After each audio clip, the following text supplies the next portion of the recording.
Hello everyone, welcome back my YouTube channel. My name is Kulfasha और आप सभी देख रहे हैं मेरा official channel D U education club. I hope आप सभी ठीक होंगे और अपनी अपनी स्टडी बहुत अच्छे से कर रहे होंगे।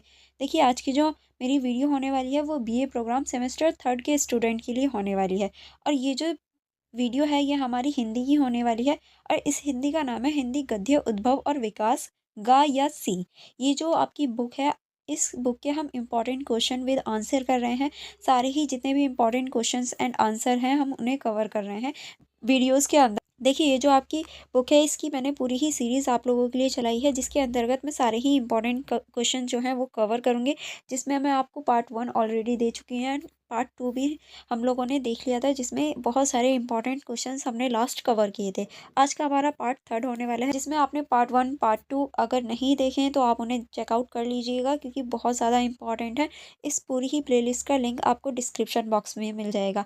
एंड अगर आप इन सभी की सेल्फ स्टडी करना चाहें तो आपको नोट्स कहाँ मिलेंगे ये भी मैं आपको लास्ट में बताने वाली हूँ। तो लास्ट तक ज़रूर बने रहना, ताकि आपको पता चल जाए अगर आप सेल्फ स्टडी करना चाहते हैं तो आपको नोट्स कहाँ से मिलेंगे। ठीक है, चलिए हम इंपॉर्टेंट क्वेश्चंस की जो ये सीरीज थी इसको स्टार्ट करते हैं।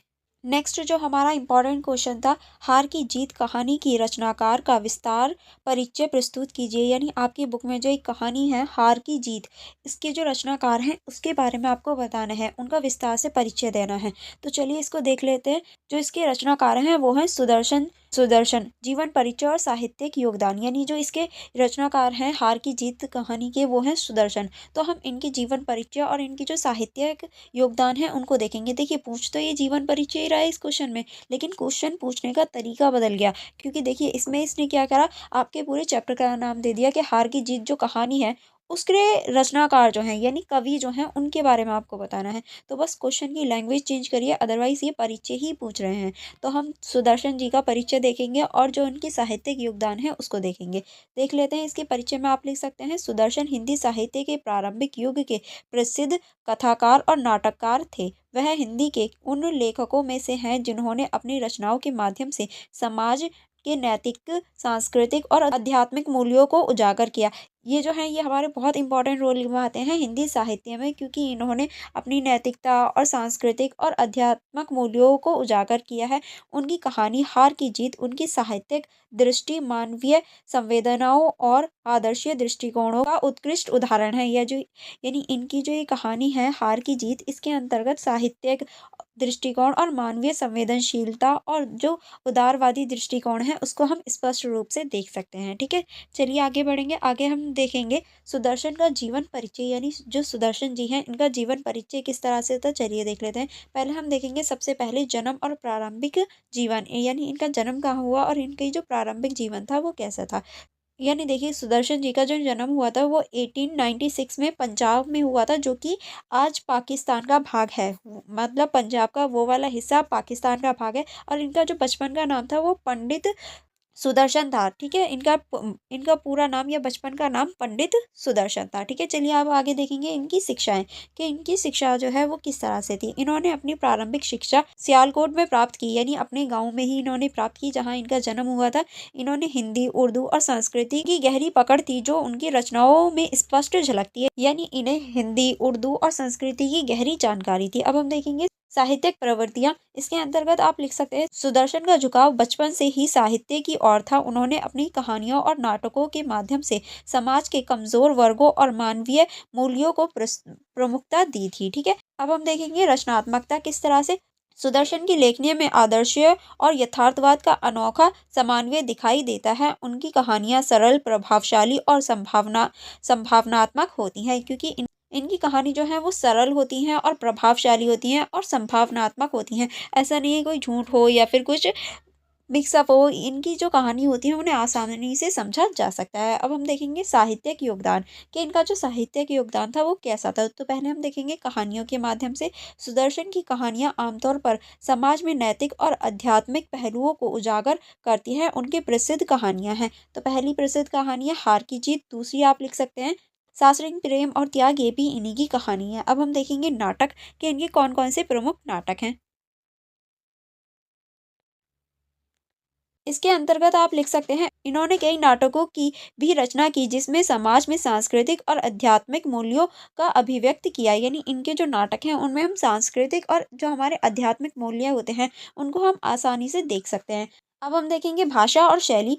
उनकी भाषा सरल, प्रभावशाली और भावनात्मक है। वह पाठकों को गहराई से छूने में सक्षम है। यानी देखिए, इनकी जो भाषा होती है वो प्रभावशाली और भावनात्मक होती है और पाठकों तक आराम से पहुंच जाती है। पाठक उससे अपने आप को जुड़ाव महसूस कर पाते हैं। ठीक है। अब हम देखेंगे आदर्शवादी दृष्टिकोण। इनके आदर्शवादी दृष्टिकोण में आप लिख सकते हैं, सुदर्शनीय की रचनाओं में आदर्शवादी दृष्टिकोण प्रमुख है। उनकी कहानियां पाठकों को नैतिकता, करुणा और प्रेम का आदेश देती हैं। यानी देखिए, ये जो इनकी कहानियां हैं या फिर नाटक हैं वो नैतिकता और करुणा और प्रेम का संदेश देती हैं, लड़ाई झगड़े और इन सभी से दूर रहती हैं। ठीक है। अब हम देखेंगे हार की जीत और सुदर्शन का योगदान। यानी जो इनका पाठ है हार की जीत, उसमें इनका क्या योगदान है। हार की जीत सुदर्शन की एक प्रसिद्ध कहानी है जो त्याग, प्रेम और नैतिकता का उत्कृष्ट उदाहरण है। यानी देखिए, ये जो इनकी कहानी है हार की जीत, जो आपके सिलेबस में भी है, इसमें त्याग और प्रेम और नैतिकता को बहुत अच्छी तरीके से दिखाया गया है। इस कहानी में उन्होंने यह संदेश दिया है कि वास्तविक जीत भौतिक उपलब्धताओं में नहीं है बल्कि आत्म बलिदान और मानवता में है। यानी जो वास्तविक जीत होती है इंसान की, वो भौतिक उपलब्धता या फिर किसी चीज़ को हासिल करने में नहीं, बल्कि जो आत्म त्याग होता है या फिर ये कहें आत्म बलिदान होता है, उसमें होती है।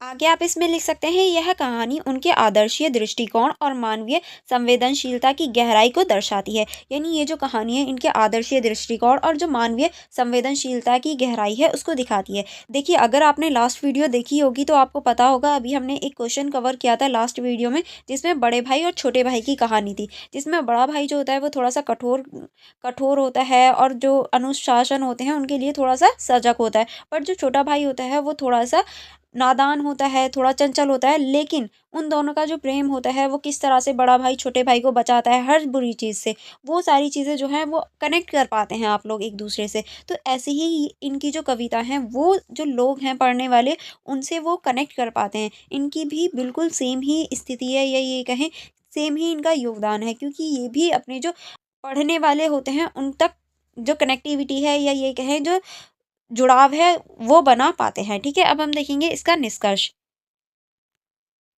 इसका निष्कर्ष देख लेते हैं। इसके निष्कर्ष में आप लिख सकते हैं, सुदर्शनीय हिंदी साहित्य के आदर्शवादी और नैतिक मूल्यों के समर्थन लेखक हैं। उनकी कहानियां मानवीय संवेदनाओं और समाज सुधार का दर्पण है। हार की जीत जैसी संरचनाएं आज भी समाज में प्रेरित करती हैं और उन्हें सुदर्शन की कालिंजनीय लेखन की प्रमाण बनाती हैं। ठीक है। आई होप आपको निष्कर्ष पे अच्छे से समझ में आ गया होगा। चलिए अब हम नेक्स्ट क्वेश्चन की तरफ चलेंगे। नेक्स्ट क्वेश्चन है हमारा, मेले का ऊंट निबंध का प्रतिपादन स्पष्ट कीजिए। यानी आपकी जो बुक में मेले का ऊंट निबंध है उसका आपको प्रतिपादन बताना है, उसके आपको स्पष्ट करना है। चलिए देख लेते हैं इस मेले के ऊंट का निबंध को। ठीक है। सबसे पहले हम देखेंगे इसका परिचय, या फिर आप इसको किस तरह से स्टार्टिंग कर सकते हैं। मेले का ऊंट निबंध का प्रतिपादन। ठीक है, इसको देख लेते हैं। बाल मुकुंद गुप्त हिंदी साहित्य के ख्याति प्राप्त निबंधकार और व्यंग्यकार थे। उनकी रचनाएं समाज में यथार्थ को उजागर करने के साथ साथ पाठकों को गहराई से सोचने पर विवेक करती हैं। यानी देखिए, ये जो मेले का ऊंट निबंध है ये बाल मुकुंद गुप्त का है, और ये जो है ये समाज में यथार्थवाद और ऐसी चीज़ों को उजागर करने का कार्य करते हैं अपने पाठ के माध्यम से। ठीक है। उनका प्रसिद्ध निबंध मेले का ऊंट व्यंग, हास्य और गहन सामाजिक चेतना का अद्भुत मिश्रण है। यह निबंध न केवल एक साधारण ऊंट के वर्णन तक सीमित है, बल्कि भारतीय समाज, उसकी प्रकृतियों और मानसिकताओं का सटीक चित्रण भी प्रस्तुत करता है। यानी ये जो आपका चैप्टर है मेले का ऊंट, ये सिर्फ ऊंट के बारे में नहीं है, ये भारतीय समाज की और उसकी जो प्रकृति है, मानसिकता है, उसके बारे में भी बताता है। ठीक है। निबंध का प्रतिपादन चलिए देख लेते हैं, इसको देखते हैं। इसमें आप लिख सकते हैं, मेले का ऊंट बालमुकुंद गुप्त द्वारा लिखा गया ऐसा निबंध है जो ऊंट के माध्यम से समाज की विभिन्न जटिलताओं और विरोधाभासों को उजागर करता है। यानी ये ऊंट को माध्यम बना के जो समाज की जटिलताएं हैं और जो विरोधाभास हैं उनको उजागर करने का कार्य करते हैं। ऊंट मेले में आकर्षित का केंद्र होता है, क्योंकि ऊंट अगर मेले में आ जाए तो वो आकर्षण का केंद्र बन जाता है। ठीक है। लेकिन उसकी विशेषताओं और विशेष स्थितियों के माध्यम से लेखक गहरे व्यंग के साथ सामाजिक विसंगति पर प्रवाह करते हैं, यानी उसकी जो स्थिति होती है, उसका जो माध्यम होता है, उसके माध्यम से वो समाज की जो विसंगता है उसको प्रवाह करने का कार्य करते हैं, उसको बताने का प्रयास करते हैं। ठीक है, नेक्स्ट आप इसमें लिखेंगे ऊँट का प्रतीकात्मक महत्व, यानी ऊँट का जो प्रतीकात्मक महत्व है वो क्या है। ऊँट का चित्रण केवल एक जानवर के रूप में नहीं बल्कि समाज की मानसिकता के रूप प्रतीक के रूप में किया गया है। यानी ऊँट का जो यूज़ किया गया है यहाँ सिर्फ एक जानवर के रूप में नहीं बल्कि जो समाज की मानसिकता है उसके प्रतीक के रूप में किया गया है। मेले का ऊँट जिसकी गर्दन लंबी और आकार अनूठा है, विशेषता और विचित्रता का प्रतिनिधित्व करता है। समाज में कुछ ऐसे ही व्यक्तियों प्रवृत्तियों को ऊँट के माध्यम से व्यंग्यात्मक रूप से प्रस्तुत किया जाता है। यानी देखिए, जिस तरह से ऊँट को एक विचित्र और बहुत ज़्यादा लंबी गर्दन वाला या ये कहे एक विचित्र के रूप में दिखाया गया है, वैसे ही समाज में कुछ व्यक्ति होते हैं जो विचित्र होते हैं या फिर ये कहें व्यंग्यात्मक होते हैं। इस तरह से इसको दिखाया गया है। ठीक है, चलिए आगे बढ़ेंगे। आगे आप इसमें लिख सकते हैं मनुष्य की जिज्ञासा और संवेदनशीलता। किस तरह से निबंध में दिखाया गया है कि मेला देखने आए लोग ऊँट को देखकर उत्सुक हो जाते हैं और उनकी हर गतिविधियों का बारीकी से निरीक्षण करते हैं। यानी देखिए, जो भी मेले में लोग जाते हैं वो सभी ऊँट को देख के बहुत ज़्यादा उस उत्सुक हो जाते हैं और ऊँट की जो हर गतिविधि होती है उसको बहुत ध्यानपूर्वक देख रहे होते हैं। लेखक ने इसके माध्यम से मनुष्य की स्वाभाविक जिज्ञासा और हर नए विचित्र या अलग चीज़ के प्रति उसकी आकर्षण को उजागर किया है। क्योंकि देखिए, अगर हम लोग किसी भी नई चीज़ या किसी भी विचित्र चीज़ को देख लें, तो उसकी जो जिज्ञासा होती है वो अलग ही होती है और उसकी तरफ हम लोग खिंचे चले जाते हैं, हमारा आकर्षण बहुत ज़्यादा हो जाता है। तो ऐसी चीज़ों को पाठ के अंदर दिखाया गया है लेखक के द्वारा। ठीक है, चलिए आगे बढ़ेंगे। आगे आप इसमें लिख सकते हैं सामाजिक विसंगता पर व्यंग। किस तरह से ऊँट की विशेषताओं को समाज की विभिन्न विसंगताओं से जोड़ा गया है। उदाहरण के लिए ऊँट की टेढ़ी मेढ़ी चाल और उसकी लंबी गर्दन को उन सामाजिक व्यवस्थाओं और व्यक्तियों से जोड़ा गया है जो दिखने में आकर्षण और विशेष हैं, लेकिन उनके भीतर व्यावहारिकता का अभाव है। ठीक है, नेक्स्ट अब हम देखेंगे मानव प्रकृतियों का चित्रण। किस तरह से मेले में ऊँट को लेकर लोगों की प्रकृति और लेखकों को यह दिखाने का अवसर देती है कि मनुष्य बाहरी आकर्षणों को अधिक महत्व देता है जबकि वस्तु या व्यक्तियों की वास्तविक उपयोगिता या गहराई की ओर ध्यान नहीं देता। यानी देखिए, अगर व्यक्ति को कोई बाहरी आकर्षण मिल जाए तो वो उसकी तरफ ज़्यादा ध्यान देता है, पर वो अपनी उपयोगिता या फिर गहराई से नहीं ध्यान देता, वो सिर्फ उसकी तरफ आकर्षित हो जाता है। यह प्राकृतिक समाज की आडंबरपूर्ण मानसिकता पर कटाक्ष करती है, क्योंकि देखिए, जो मनुष्य होता है उसकी आडंबरपूर्ण जो मानसिकता है या फिर ऐसी मानसिकता जिसमें आडंबर है, तो उन पर ये कटाक्ष करने का कार्य करती है, उनको रोकने या फिर उनको क्षति करने का कार्य करती है। ठीक है, अब हम आगे चलेंगे। आगे हम देखेंगे सादगी बनाम दिखावा। किस तरह से ऊँट की विशेषताएं जैसे उसकी विशाल कद काठी लंबी गर्दन और अनोखे रूप का वर्णन करते हुए लेखक इस बात पर ध्यान दिलाता है कि बाहरी रूप से विशेष या भव्य दिखने वाली चीज़ें हमेशा उपयोगी नहीं होती। यानी जिस तरह से लेखक ने इसका वर्णन किया है कि ऊँट की जो गर्दन है वो लंबी है और जो ऊँट का जो कद है वो काठी है वो बहुत ज़्यादा बड़ी है, उसका जो रंग है वो अनोखा रंग है और सारी चीज़ें बहुत अच्छे से बताई हैं। लेकिन बाद में लेखक ये भी कहता है कि बाहरी रूप से कोई भी फ़र्क नहीं पड़ता, उसकी जो उपयोगिता है वो बढ़ती या घटती नहीं है। तो इसीलिए हमें किसी भी चीज़ के रूप से या फिर ये कहें उसके आकार से उसको जज नहीं करना चाहिए। वो कितना उपयोगी है और कितना नहीं, वो सिचुएशन पर आके पता चलता है। यह समाज के दिखावे और ही के बीच के अंतर पर भी व्यंग करता है, क्योंकि आजकल जो लोग हैं वो दिखावे पर जाते हैं, जो सादगी है उसको तो भूल ही चुके हैं। तो इस चीज़ पर भी व्यंग करने का कार्य करता है। अब हम नेक्स्ट पॉइंट देखेंगे। नेक्स्ट पॉइंट है हमारा भाषा और शैली। किस तरह से भाषा और शैली, चलिए देख लेते हैं। बाल मुकुंद गुप्त की भाषा व्यंग्यात्मक, सरल और रोचक है। उनकी शैली में हास्य और कटाव का प्रभावशाली मिश्रण है जो पाठकों को मनोरंजन के साथ गहरी सोच प्रदान करते हैं। उन्होंने ऊँट के प्रत्येक गुण और उसकी विशेषताओं का वर्णन इस तरह किया है कि पाठक उसमें छिपे गहरे सामाजिक संदेशों को आसानी से समझ सकते हैं, क्योंकि इन्होंने सारी चीज़ों को हास्य और जो कटाव है उसके रूप में तो दिया ही है, लेकिन साथ में ऐसी लैंग्वेज का यूज़ किया है जो आसानी से समझा जा सके। अब हम देखेंगे निबंध का संदेश। ये जो निबंध है इसका क्या संदेश है। तो पहला आप लिख सकते हैं दिखावे से बचना। किस तरह से ऊँट के माध्यम से लेखक यह संदेश देता है कि समाज में केवल बाहरी विशेषताओं पर ध्यान देना है। हमें वस्तु या व्यक्ति की आंतरिक विशेषताओं और उपयोगिताओं को समझने का प्रयास करना चाहिए, क्योंकि कोई भी व्यक्ति वेस्ट या ये कहें कोई भी व्यक्ति बेकार नहीं होता। हमें अगर उसे जज करना है तो कभी भी उसकी बाहरी रूप से जज नहीं करना चाहिए, वो तो एक बहुत बड़ी मूर्खता होगी।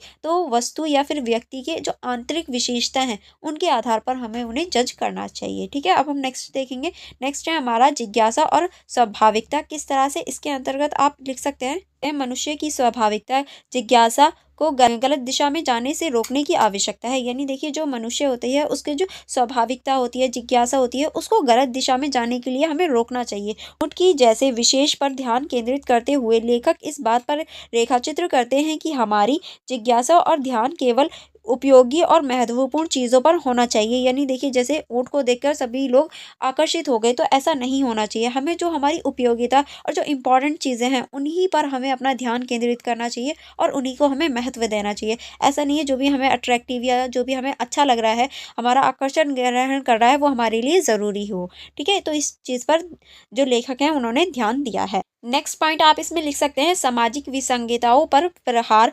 किस तरह से इन्होंने सामाजिक विसंगताओं पर प्रहार किया है, चलिए देख लेते हैं। लेखक ऊँट के माध्यम से समाज के उन वर्गों और प्रवृत्तियों पर कटाव करते हैं जो अपने विचित्र और प्रासंगिक गुणों के बावजूद महत्व पास जाते हैं। यानी अपने जो विचित्र होते हैं और प्रासंगिक गुण होते हैं, उनके बावजूद जो महत्व होता है उसको पा लेते हैं। तो इस बात पर भी उन्होंने ध्यान दिया है। ठीक है, चलिए अब हम देखेंगे निष्कर्ष। निष्कर्ष में आप लिख सकते हैं, मेले का ऊँट केवल एक मनोरंजन निबंध नहीं है, बल्कि यह समाज को खुद की प्रवृत्तियों और मानसिकताओं पर सोचने का अवसर देता है।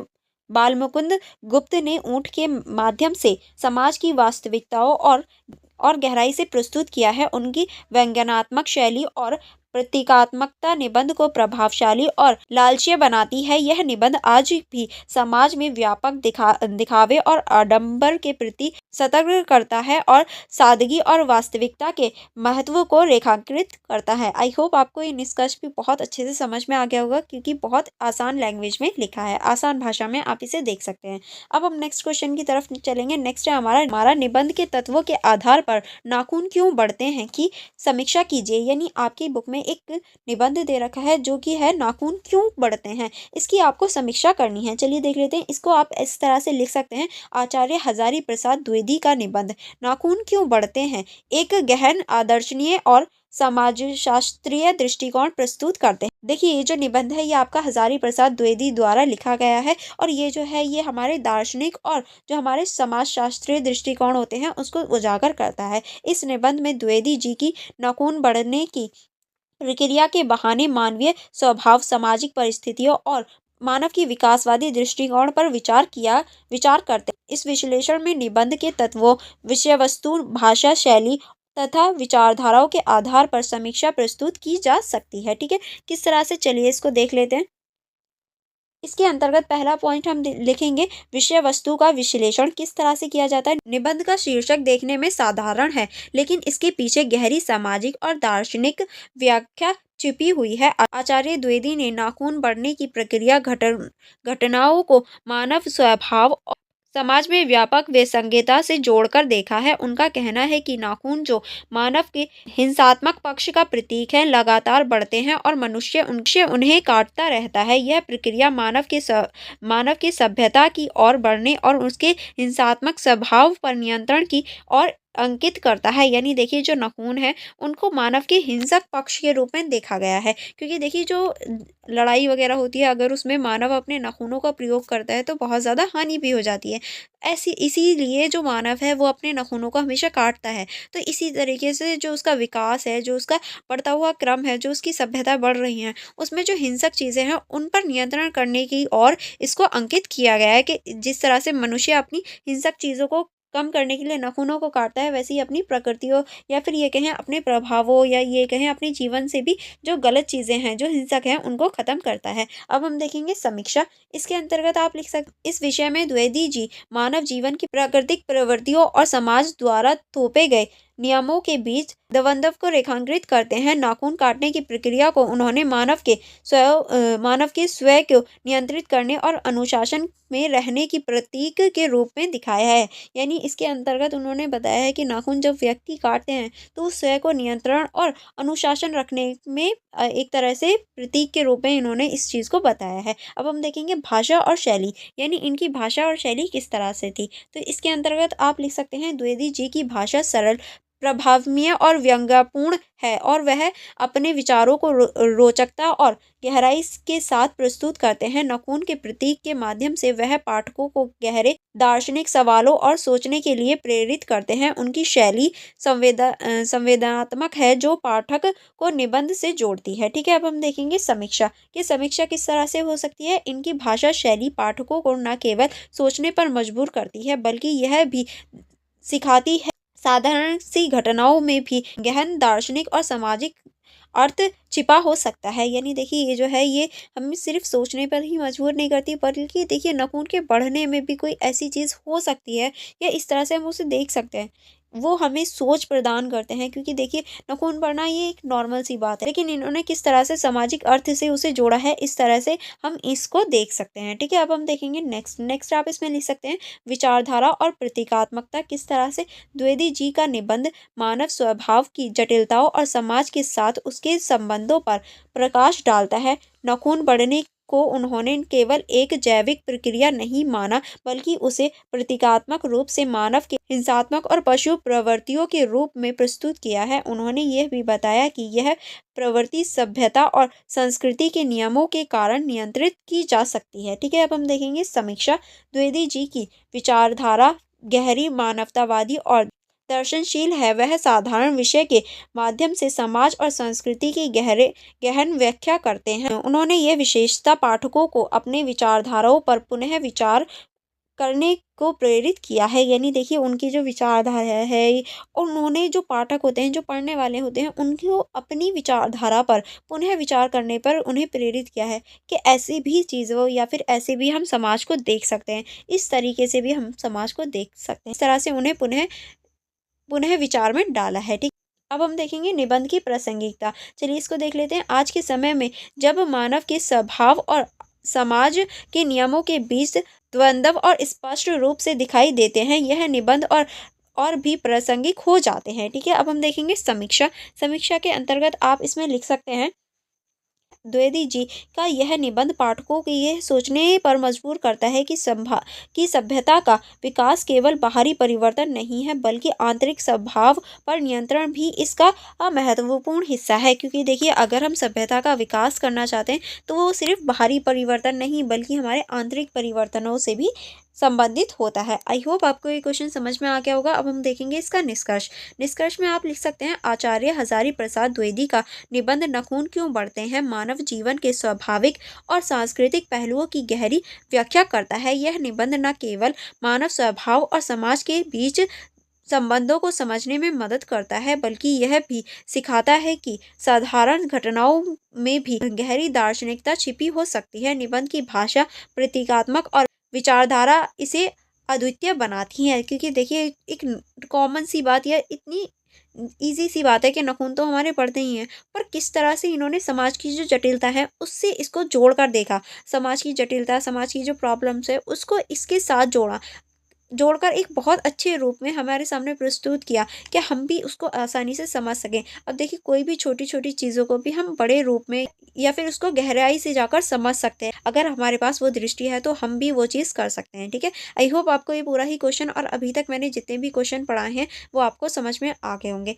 अब जो और क्वेश्चन बचते हैं वो हम वीडियो नंबर 4 में कवर करेंगे। Okay, and for more connectivity आप मेरी इंस्टाग्राम आईडी को चेकआउट कर सकते हैं, आप मेरे टेलीग्राम ग्रुप को ज्वाइन कर सकते हैं। एंड देखिए अगर आप सेल्फ स्टडी करना चाहते हैं, इन सभी को सेल्फ स्टडी करना चाहते हैं सारे ही नोट्स को, तो आप मेरी यूट्यूब की मेंबरशिप को ज्वाइन कर सकते हैं। जैसे ही आप मेरी यूट्यूब की मेंबरशिप को ज्वाइन करेंगे तो आप मुझे टेलीग्राम पर मैसेज कर सकते हैं, मैं आपको सारे ही नोट्स प्रोवाइड करवा दूँगी। और देखिए ये सिर्फ मेरे मेम्बर्स के लिए है, तो अगर आप भी सेल्फ स्टडी करना चाहते हैं तो आप मेरी यूट्यूब की मेम्बरशिप को ज्वाइन कर सकते हैं। ठीक है, एंड आप मेरी जो फेसबुक पेज है उसको भी चेकआउट कर सकते हैं। मैं आपको अपने चैनल के माध्यम से सोल की जो इन्फॉर्मेशन है वो भी प्रोवाइड करवाती हूँ, ताकि आप सारी ही चीज़ों से कनेक्ट रह पाएँ और आप अपनी स्टडी को भी अच्छे से कर पाएँ। तो आप मेरी वीडियो को लाइक करना एंड अपने फ्रेंड्स के साथ शेयर करना मत भूलिएगा। चलिए फिर मिलते हैं नेक्स्ट वीडियो में। Thank you for watching everyone.